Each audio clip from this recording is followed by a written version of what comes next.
It's a great pleasure to welcome our Chief Executive, Sir Kieran Devane. Hello. And also Professor Robin Grimes, who I mentioned earlier. So he's a professor at Imperial College in material physics, but he's also the Chief Scientific Advisor for the Foreign and Commonwealth Office and also for nuclear matters at the Ministry of Defense. So welcome to you both. Thank you very much for dedicating time to speak to us today. So in this session, you're going to focus on science policy making specifically and how scientific evidence flows into policy making and informs the people who scrutinize laws and who make laws. So yeah, thank you very much, and over to you. Okay, well, I'm the interviewer for this session, so welcome everyone, privileged to be here, and welcome Robin. You are a professor. You've published a lot. So what was your academic career that got you, from being the young undergraduate to the young chief scientific advisor? That's interesting. So as a professor, you have personal tutees.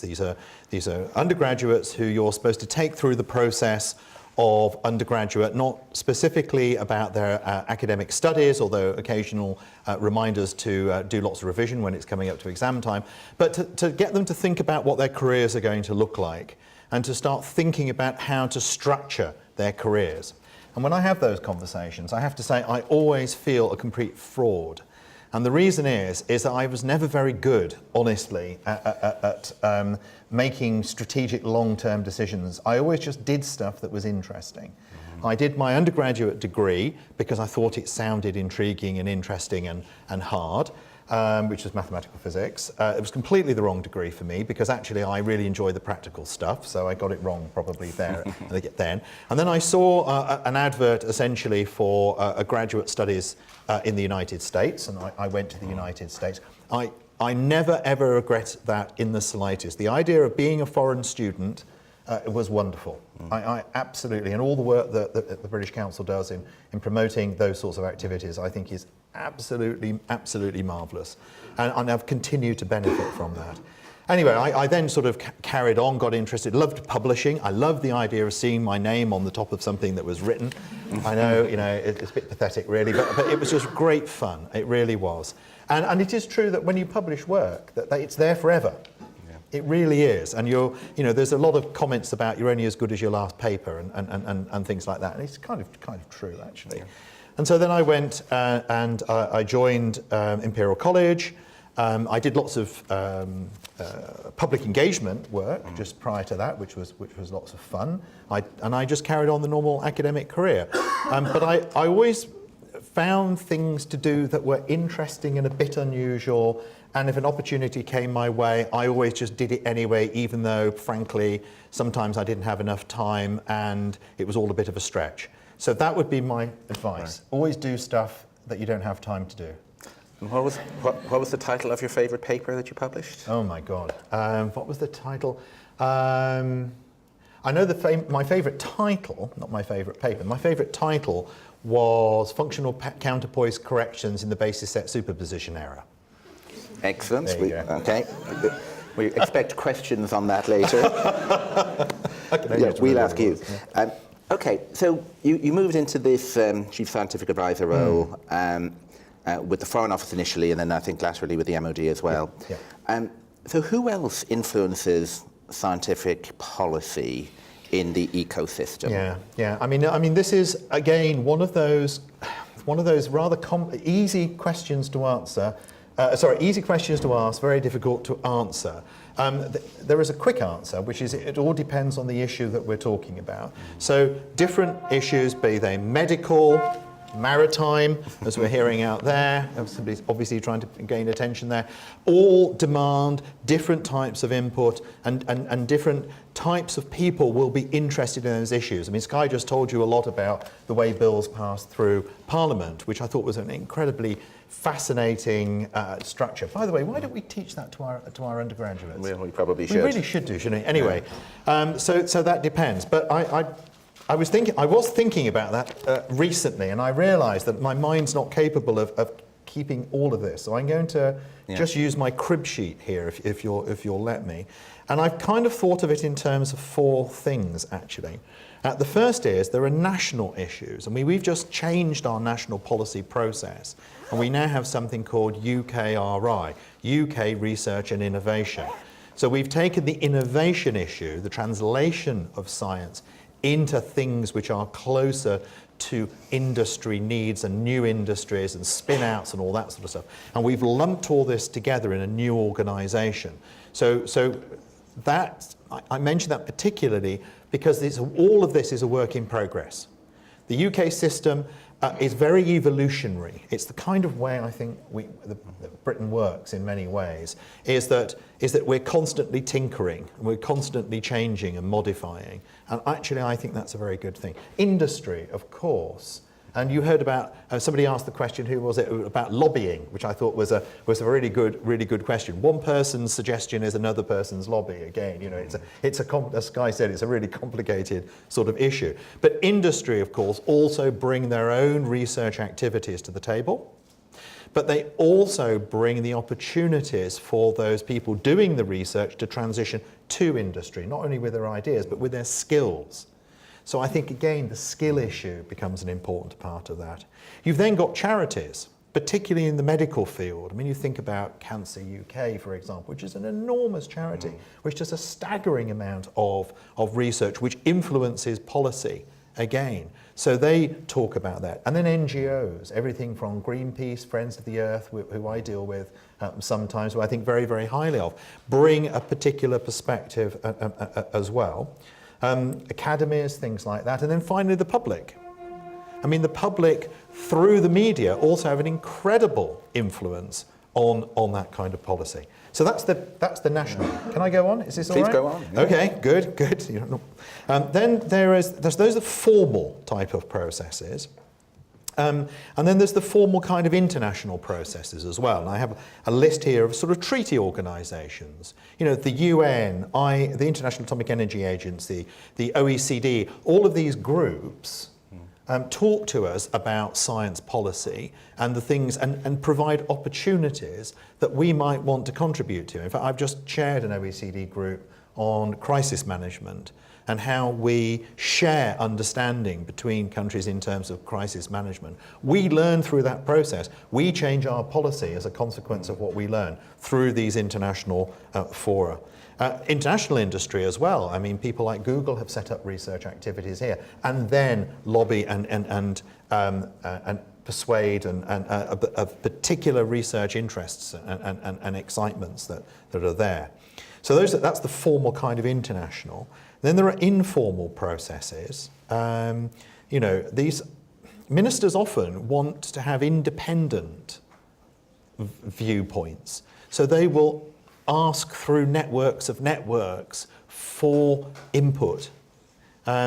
Select committees ask for input from people. That's a sort of formal process by which informally people can provide information.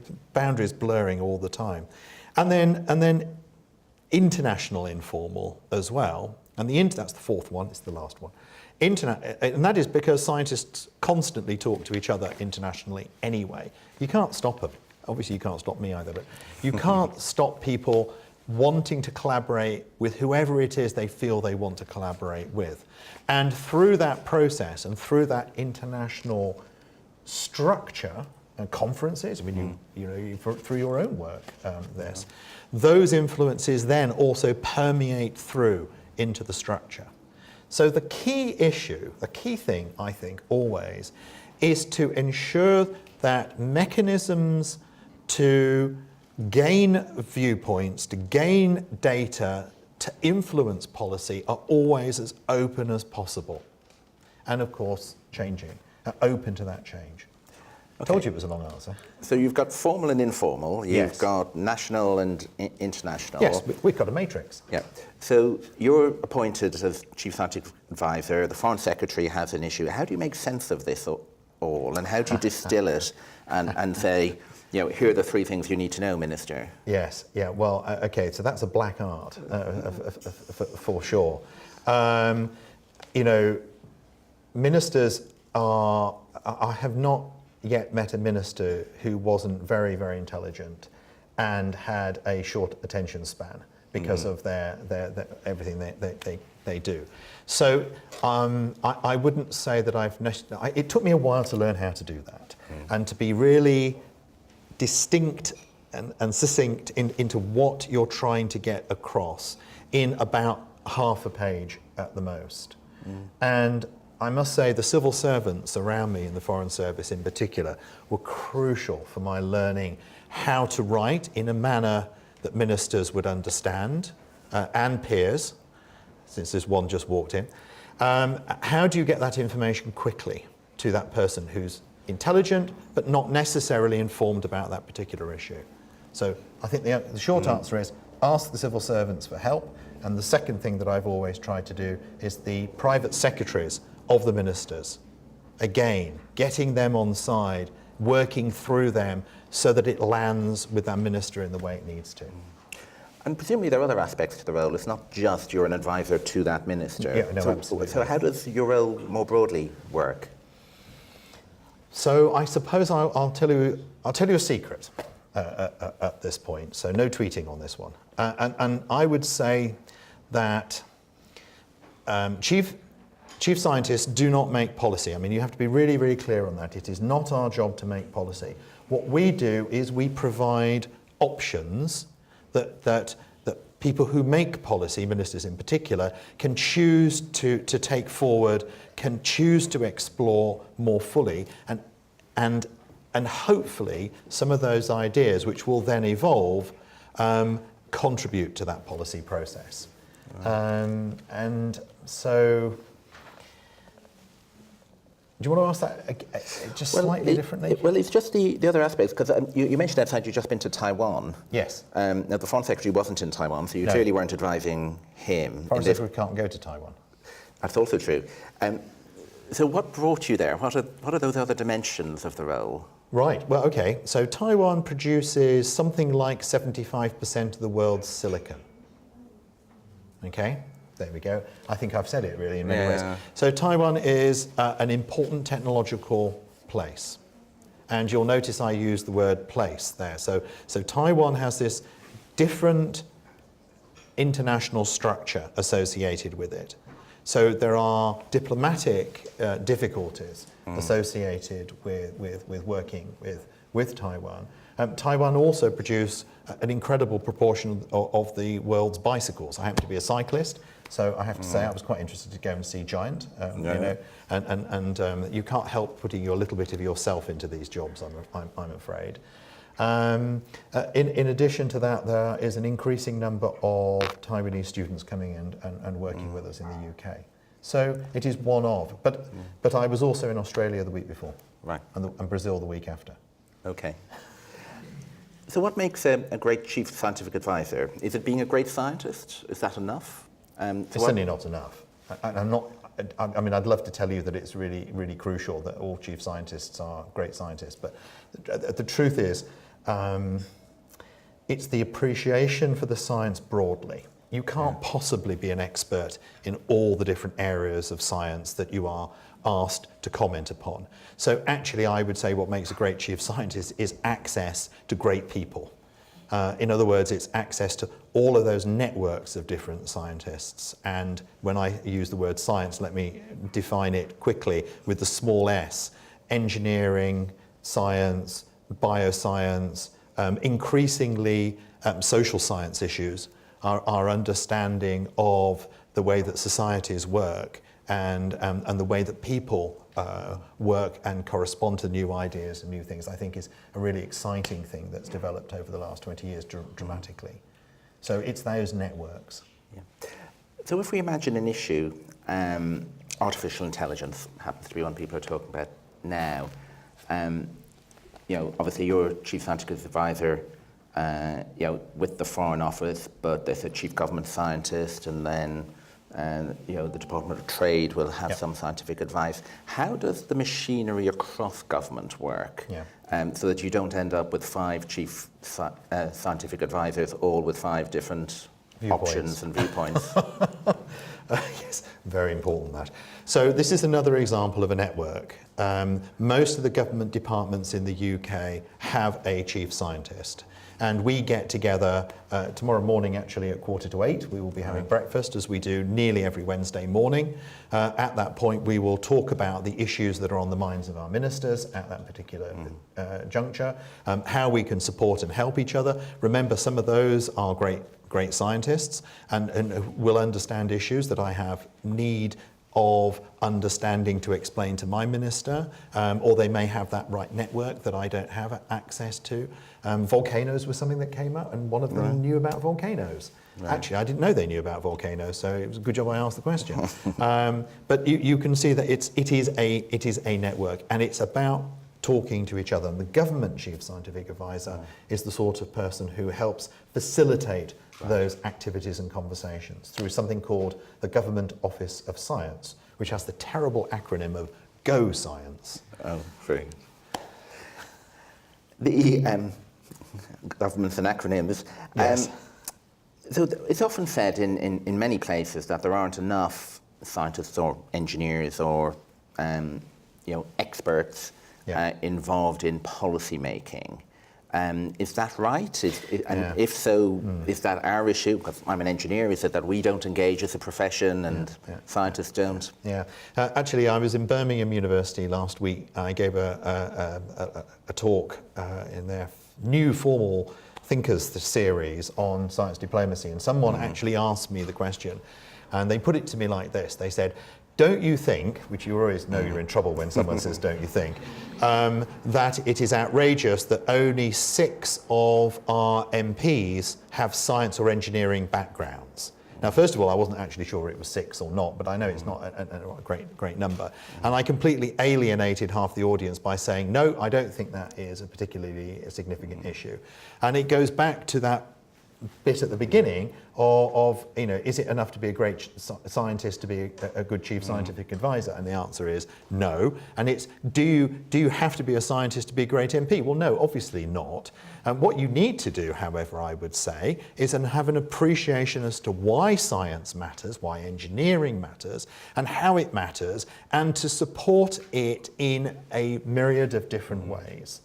And I think that's the crucial issue. You need a smattering of people around the place with different viewpoints about the science and engineering, but the key thing is that for people to understand why it matters so much and increasingly. And AI is a great example of that.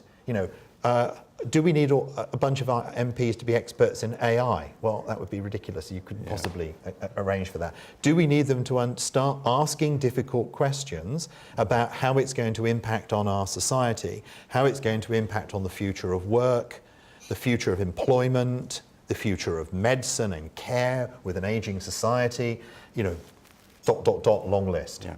That's what you need. Oh, thank you. Should we open it up? I know there's a microphone somewhere. It would be very helpful just for recording if you could speak the question into the mic. Who would like to go first? Can I ask, I'd find it really interesting if you said where you were from as well. So, who are you? Where are you from? Egypt. Ah. Superb. Oh, very good. Oh, wow. Colombia. Did I hear Vietnam? Hello? I used to teach advanced materials design just outside Cairo. When I was first a lecturer at Imperial College, one of the first things they got me to do was help design a master's course with a couple of very, very much more understanding professors. So I was like the sorcerer's apprentice for this. And I used to go out for a week every 6 months to teach on advanced materials design course in a place called the Tabine Institute for Metallurgical Studies. And it was just magical. It was just fantastic. I really enjoyed it. I did not know that about you. There you go. Thank you. Okay, questions for Robin? Please. Hello, good morning. Thank you very much. And I'm actually from the Philippines, and there's a certain group of us here. And my question is regarding with current climate in politics all around the world, where a lot of countries in particular are somehow becoming more conservative in terms of their approach to international relations? And do you think that this will have a significant effect to how we do science, where we are trying to promote international collaboration between countries? And if so, how do we mitigate against that potential negative impacts? And is that for climate issues specifically, did you say, at the beginning of it, or just generally? Just in general, yeah, in science, yeah. Right. So, I mean, the first thing, irrespective of a person's politics, whether they're left-wing, right-wing, doesn't necessarily mean they don't understand and wish to support the scientific endeavour. First thing I would say is I can generally not tell whether a person's likely to be supporting the science agenda and the free flow of people through the science agenda because of how they badge themselves politically. That's just been my experience so far. From the point of view, so it's about sort of transfer of people and the ability to support the ideas of free scientific thought processes. And I think we need to just continue to push and push about the importance of that exchange and to ensure that policymakers understand why it's important to the scientific endeavour in general. And I think it's obvious to people who are interested in science. It's not necessarily so obvious to people who have not got scientific backgrounds. So it's our duty to try and ensure that they get those messages. And you can never, ever stop doing that. There are just some things that those arguments need to continue to be made through the generations in different ways, but circling back again and again. That's just life, and there's nothing we can do about it. Yeah. Thank you. Next question.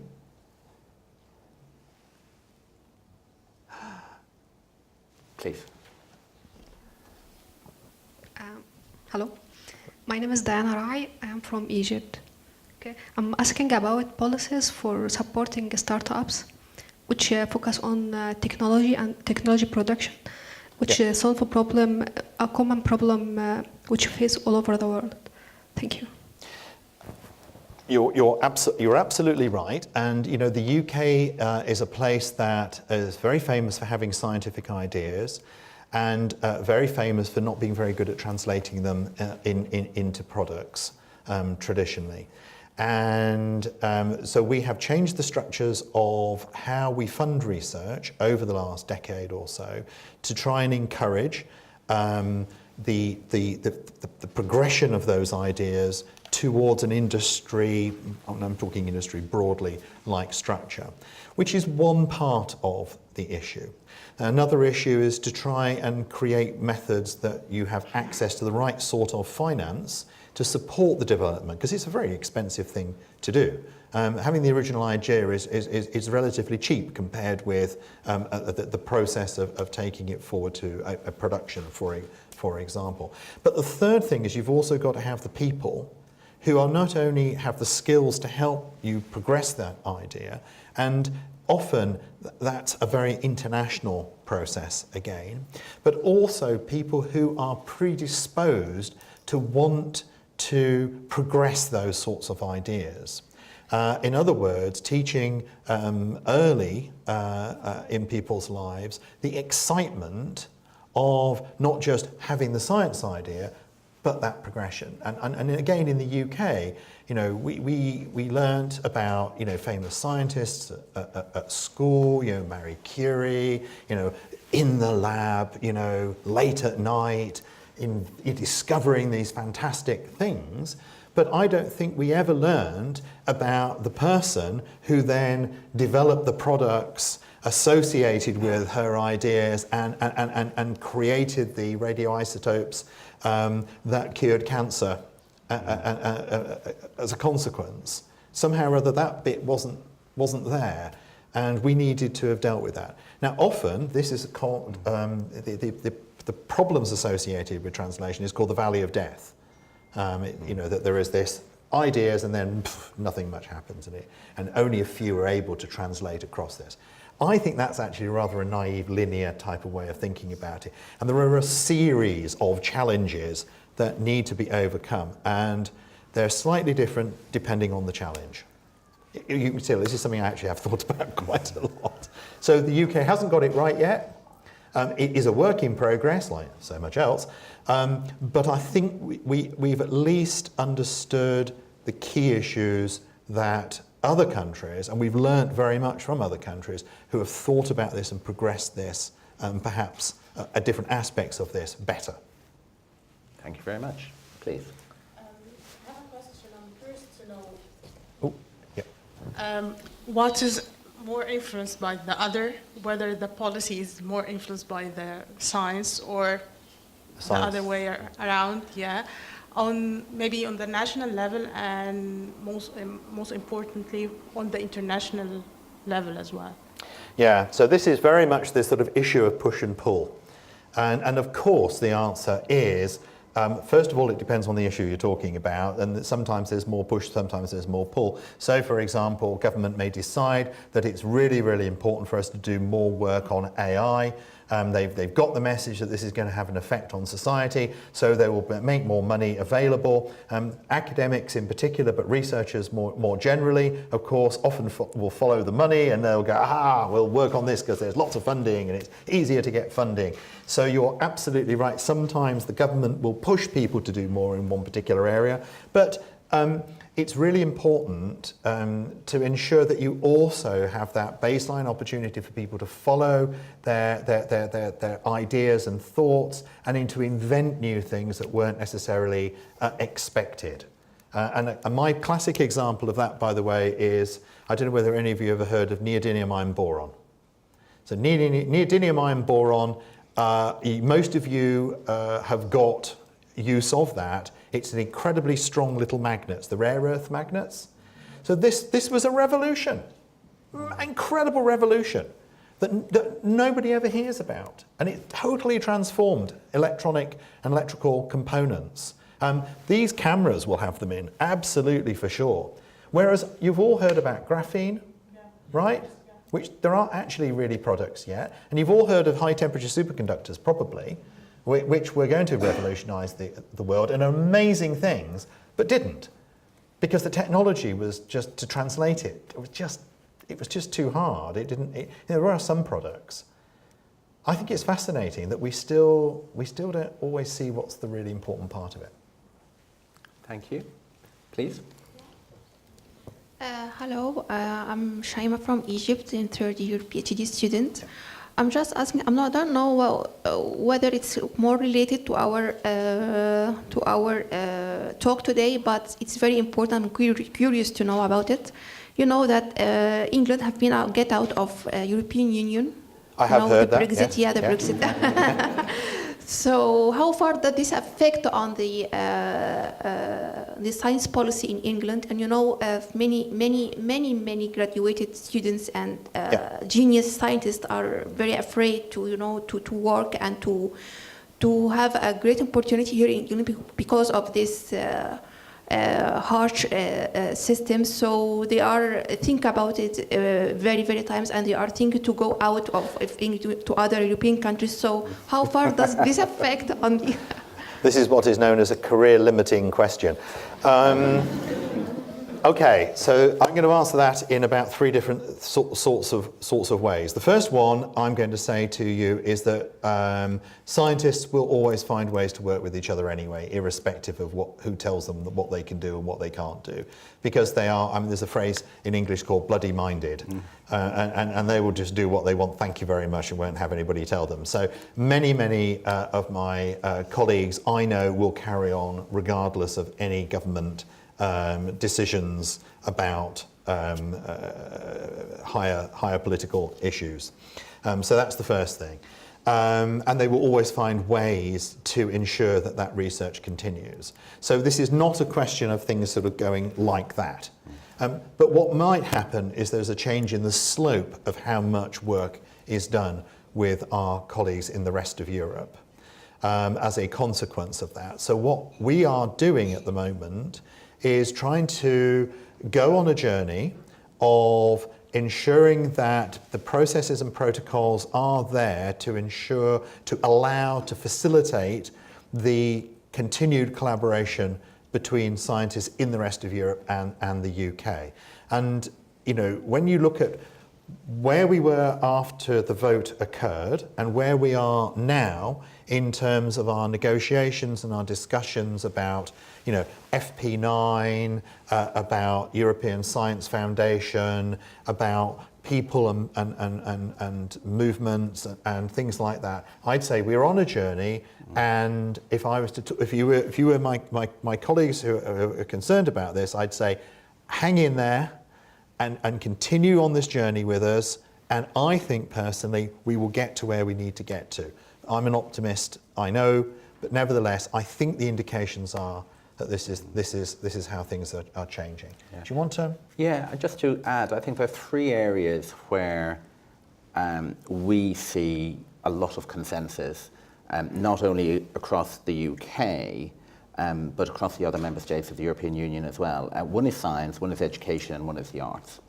And when we talk to science ministers or education ministers or culture ministers in other countries, everyone is saying that they want the free movement of ideas, the free movement of people carrying those ideas, of talent, of art, to continue. For a number of reasons. I remember one minister saying to me, look, the best universities in Europe are in the UK. So if we don't have them, we're not engaging with the best universities in Europe. So that makes no sense. You hear people in the arts world being bloody minded as well, saying, of course, they'll always find a way of collaborating. What we need to do is make sure that we feed into the negotiations that these are the things we really want. And I don't think there's a problem with that from any side. And I think it's the detail. It's the regulation that we never heard of, which means that your Stradivarius violin would be put in a warehouse and it'd take you 2 weeks to find it, and it's been baked in a hot warehouse in the middle of wherever. It's that arcane detail which we need to work through. But in terms of ongoing collaboration, the consensus is there. You don't have to be a member of the European Union to take part in many of the schemes as well. So I completely agree with Robin. Things will continue. But the line is like this. So I think what we'll see is, it's not even this. I think we'll see maybe a slight change in the slope, but it's an upward slope anyway. So we're traveling optimistically as well. And not only because we want to, but because it's what we're hearing from the other member states. They want it to continue. I think that's absolutely, that's a really important point. But of course, just like the other things we were talking about, it's very important that we continue to make the point to politicians. Yeah. We make sure that they realise how important it is. And that's probably a generic, if I may, Robin. One of the things I've experienced, and I know you have as well, is ministers change. The average tenure of a minister in most countries is around 2 years. So every 2 years, you have to tell the same story again. The public officials, the civil servants, are changing probably every 2 years as well. That's right. Yes. So every time you go into a meeting, you will find different people in the room. So even if you said it 50 times, let me just remind you about this, it's a very worthwhile thing to do, just to, from a science influencing point of view, just repeat the obvious, and do it nicely, and say, well, let's just agree that these things are given. Now let's have that conversation, because if you don't do that, the non-scientist in the room with you will have changed. There'll be a new civil servant. They'll have only read the briefing walking into the meeting room. And it's part of our duty as people who work in this area to do that repetition, to create that kind of consensus and to sustain it over time. But excellent career advice. There you go. It's true. And it's quite hard to learn that, because you don't want to, certainly, the first time you find yourself repeating things like that, you think, ooh, surely I'm just being boring, I'm not saying, yeah. Good advice. Okay. Next question at the back, please. Thank you.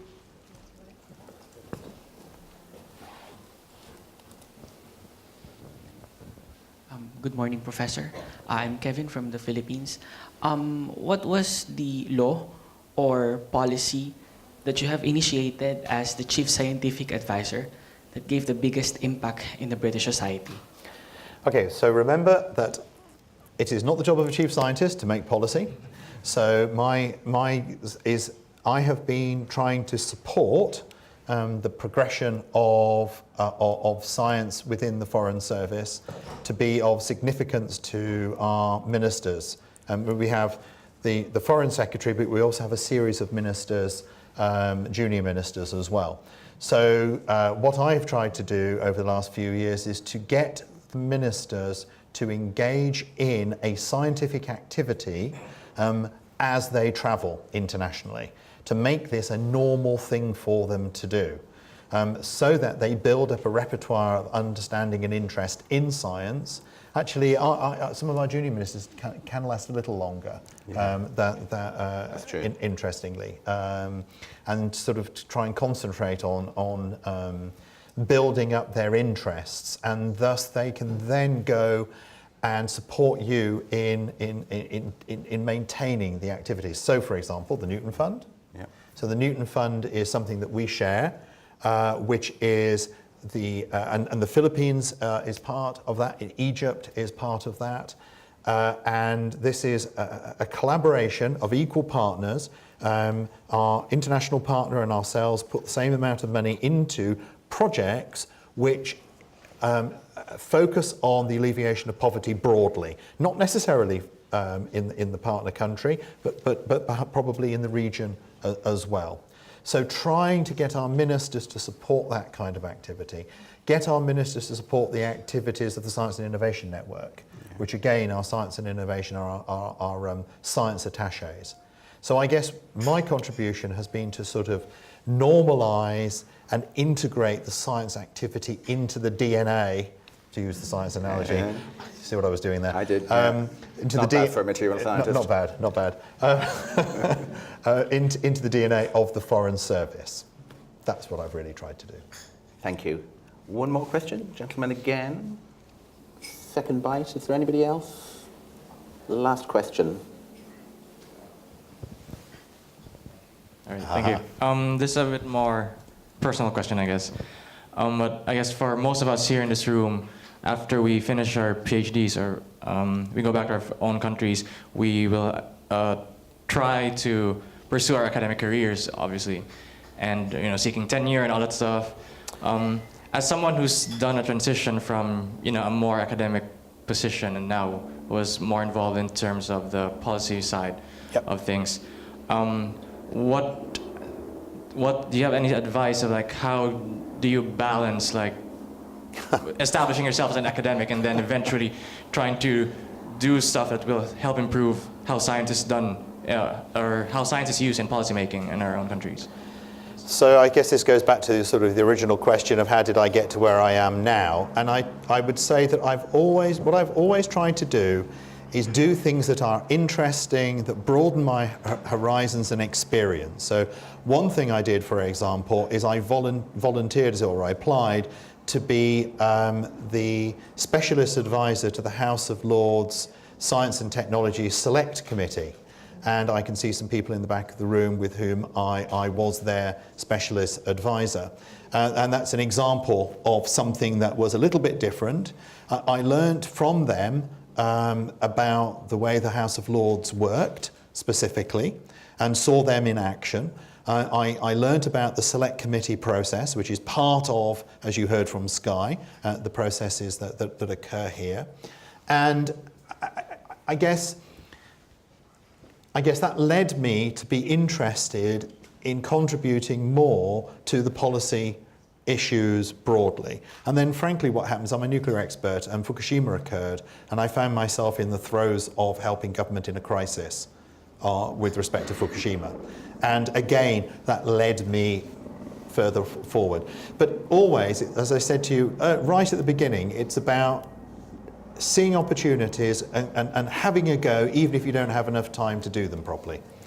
Yeah. Okay. Any last question? Yes, please. My question is, I want to know more if you are giving more priority to a specific science field in a definite period. This is one of your policies or not, or you are giving all the science fields the same priority all the time? So I guess I don't have an agenda to support a particular part of science. My agenda is to support the scientific endeavours that contribute to UK diplomatic processes. So there are basically three aspects there. It may be that I would spend time ensuring that our diplomats are supporting a particular scientific activity, that the scientists need them, a treaty agreement or opening up an opportunity. So that's the diplomacy for the scientists activity. I may be spending my time trying to do science that has contributed to the UK's diplomatic agenda. So that's the science for diplomacy. So that might be, for example, to show that we can collaborate on difficult subjects with nations that might have a different point of view, and we can work together through the science, and that creates links. And then finally, I might be doing activities in science that supports the evidence base that is needed by the Foreign Service to make broader diplomatic decisions, policy decisions. So that's the science in diplomacy activity. A short one. What about the long-term plan for sustain this relationship between UK and the other countries for science and research and technology? The long term, I thought that wasn't a short question. Yeah. That's a very long question. The long answer. Yeah, yes, blimey. So we work through a series of different international organisations. Actually, I've run over here from, we're having the Commonwealth Heads of Government meeting at the moment, and I'm part of the first ever meeting of of chief scientific advisors or science advisors in Commonwealth countries coming together. We've never actually done that. Do you believe it? We've never done that before. It's a bit bad, really, but anyway, we've done it we've now got on with it, and we're doing it for the very first time.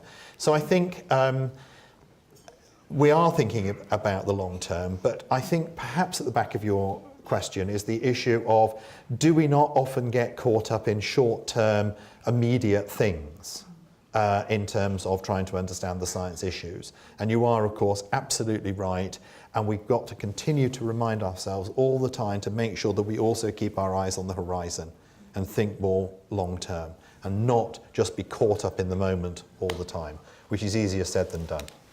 Brilliant. I will stop it there. Professor Robin. Thank you. Thank you very much. Enjoy that. Always a pleasure. Yep, it was great. And thank you for the questions, but Thank you very if we much. could just say thank you to Robin.